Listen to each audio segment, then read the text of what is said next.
Welcome back to HuffPost Live. I'm Nancy Red, and this is Tell Me Why, where we invite sharp young minds to ask a question or explain something they're passionate about.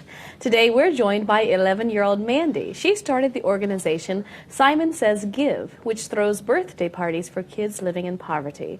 We're also joined by Patricia Morris, president of Women Thrive Worldwide. We're so grateful that each of you could join us. Mandy, of course, we have to start with you. For those who don't know, what is Simon Says Give?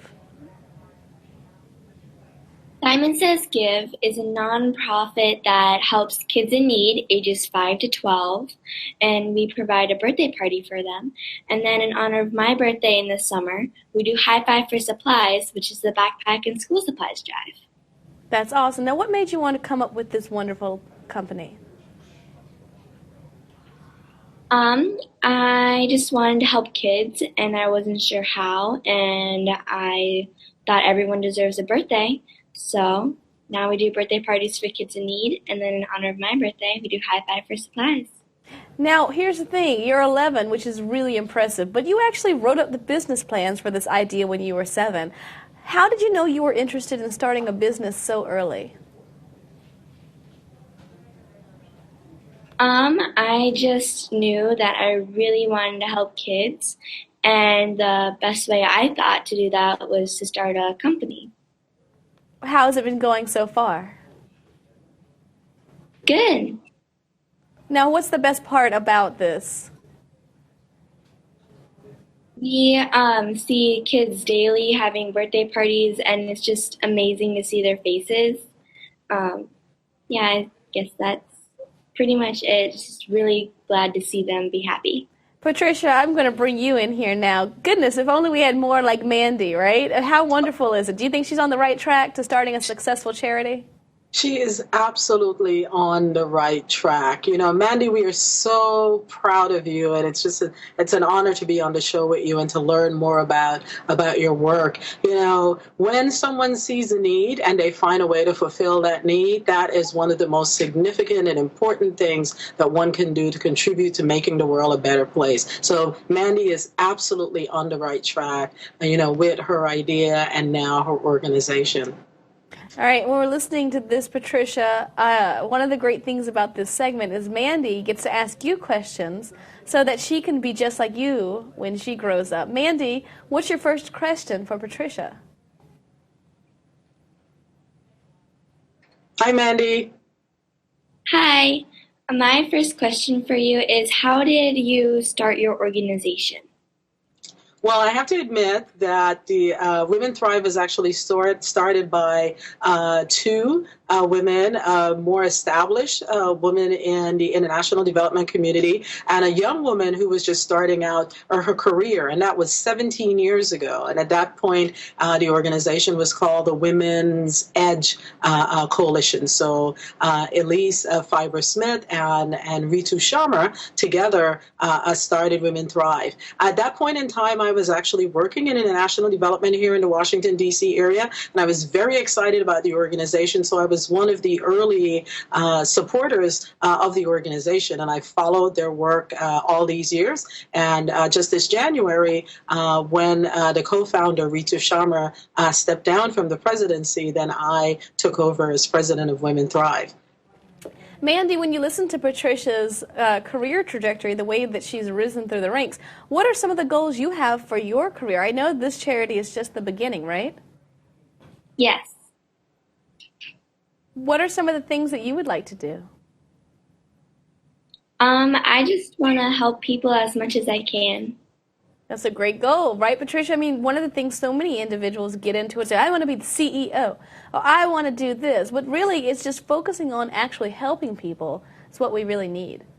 Oh, absolutely. And, you know, let me tell you, Mandy, you know, I've worked for a number of organizations that were started by women. I used to work at another organization called Women for Women International, and that was started by an Iraqi-American woman when she was like 21 years old, who had seen the issues that had happened, you know, in Bosnia, you know, with women there and what their needs were, and developed an organization to address those needs, just like you came up with this idea to to really provide birthday parties for kids that are living in poverty. I also worked for a company called Development and Training Services that was developed by an Indian American woman to really do international development work that focused on promoting gender equality and social inclusion.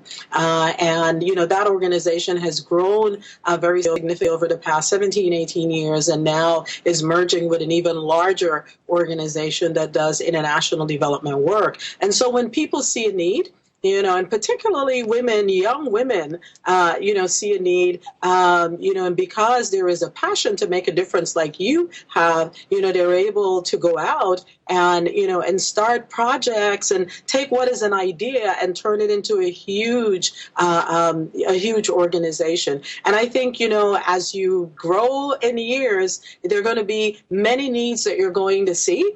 And because you've started this organization so early, it's going to be a lot more easier for you than for other people in terms of saying, we can do something about this. We can start an organization to do this. We can bring people together to make a difference in the world. And so I predict that you're going to, have many different kinds of initiatives that you're going to start, and that they're all going to make a difference because they're needed and because you have the vision and the passion and the courage to go forward and make it happen. So I'm so very proud of you. And you're going to inspire many other people to work with you, because people are always looking for that inspiration in an individual. And you are very inspiring because you not only saw the need, but you did something about it. Absolutely. Mandy, to that point, I know one of the questions you had for Patricia was about obstacles that she's had, right? Yeah. Well, I think there are two types of obstacles. There are obstacles that you have, as an individual, in terms of, taking the time to build your skills and to learn from some of your mistakes. In the international development field, we spend a lot of time looking at best practices, right? And I think the more I've worked in the field, I'm really sort of saying to folks that we also should learn from our not so good practices and from our failures, because they teach us what not to do the next time around. But very often people don't want to think about failure. They don't want to deal with failure because, they feel that means that they had an idea and it just didn't work. When in fact, you might find a gem in what didn't work to be able to determine what does work. And so even though it is an obstacle and a stumbling block sometimes, it is also a stepping stone to making a difference. On the other hand, in the work that I do with advocacy, if I could just add one more piece, what happens very often is that you're advocating for things. Like we've been advocating, 5 times now in Congress. So it's been, over a decade to try to get the International Violence Against Women Act passed in the U.S. Congress. And, we're disappointed that it hasn't been passed yet. But we're not going to allow that to stop us from continuing to sort of rally advocates and activists here in the United States to be able to push that agenda forward so that international development funding and programs and initiatives really address this scourge that we see around the world, which is violence against women and girls. This is true. When we're looking at this, Mandy, one of the things that we want to know is what obstacles have you overcome, like Patricia's overcome obstacles and is working to overcome obstacles in the larger scope. What have you overcome with Simon Says Give? It's really just trying to take your idea and kind of make it into what you would like it to be someday. So it's kind of more of a business kind of perspective from me, but I think it was a lot easier to start Simon Says Give younger than I was because it was kind of more of I don't have a filter in my brain. It's a yes or a no, maybe filter, where adults have no's and maybe filters. Mm-hmm. So it's more of a difference of what can I achieve? Well, I can achieve anything. And then it's more of that kind of filtering that we have. That's a difference. That's really fascinating and so key, Patricia, right? A lot of times, especially women, young women, start to not believe themselves, right? Start to question or start to think, well, what about what this person thinks? What about what this person thinks? Instead of just thinking about what's best for my community and for myself, Patricia. Yeah, absolutely. Mandy has identified, what, in her own sort of experience, what the research has shown in a number of different areas, right? And so the younger, girls they do have this perspective that they can do anything. They can be in science and technology. They can start an organization that's going to help change the world. And then as you get older, right, and you start to buttress up more and more against older folks as well, right, in your interactions that are saying, oh, no, you can't do that. That's not possible. Other people tried it. It's never going to work.